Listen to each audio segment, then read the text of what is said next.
Hello जीजा जी। जी साली जी। फोनमा कहाँ नहीं उठाते हैं जी? अरे थोड़ा काम में थे। हाँ, आपको तो काम में सूझता है। आपको याद है जो वादा किए थे? अरे आपको याद है तो आप ही बताइए ना। ठीक है तो सुनिए। करी हो ना बहाना कोनो चले लगल गड़िया।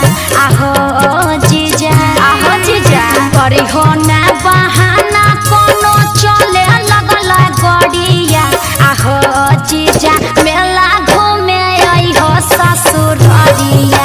आहो जीजा मेला घूमे आई हो ससुररिया। लॉकडाउन के चलते नहीं है हाथ में रुपया है साली। अच्छा बहाना मत बनाओ। लॉकडाउन के चलते नहीं है हाथ में रुपया है साली। कैसे किनबै मेला में मिठाइया। अच्छा। है साली कैसे किनबै मेला में मिठाइया। बहाना नहीं चलतो।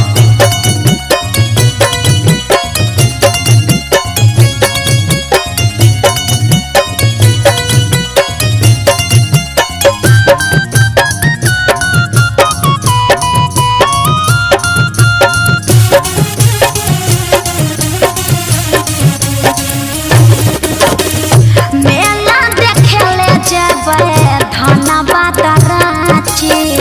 मत कुआं देखबै चाहबै साथे तारा माची। अरे बुझो ना। मेला ससुराल के देखल पड़ जैतै भारी। कैसे? तो मांगभो सूट साली दीदी तोर साड़ी। भोना तो सब दिन कहबो भिखरिया। आहो जीजा मेला घूमे आई हो ससुररिया। अहे साली कैसे किनबै मेला में मिठाइया।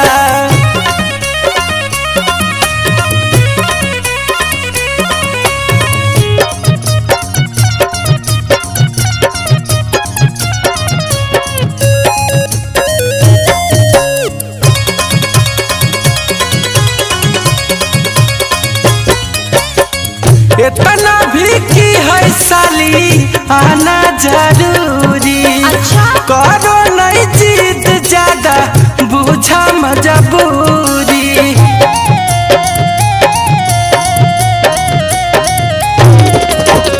दुलारी तोरा साली हियो तोरे प्रयास है। हमर दोनों के रिश्ता शुरुए से खास है। अमन वाला बेला गुंजन चलतो न होशियारिया।